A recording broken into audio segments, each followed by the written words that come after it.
Hello, welcome to this video, which is a short overview to the workshop Understanding and Implementing the King IV Report.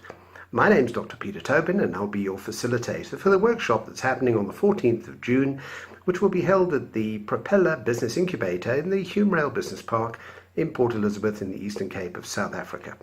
Details of how to contact the organisers and to make a reservation for the workshop are contained later in this video. Well, the background, the context, if you like, to good corporate governance and the King Code, which has been evolving over a number of years since the early mid-90s, really starts off way back in the UK with the emergence of the Cadbury Report. South Africa was one of the first countries around the world to recognise the importance of good corporate governance, and the King Code, now in its fourth implementation as an accompaniment to the King Report, gives us an opportunity to reflect on the developments and the demands of the modern business environment in terms of corporate governance. This workshop will take us through the high-level principles involved in achieving compliance with the King Code and why that makes good business sense for organisations, not just those listed on the Johannesburg Stock Exchange, but also in a number of other areas such as local government and municipalities, small and medium enterprises, non-profit organisations, in fact a wide spectrum of organisations that need to think about the implications of demonstrating to stakeholders that good governance makes good business sense.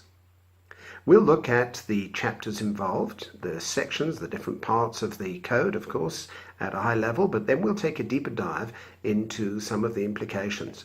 We'll have a look at the governing body, what you might more traditionally know as a board, but the governing body outcomes, the expectations of what the governing body should be achieving.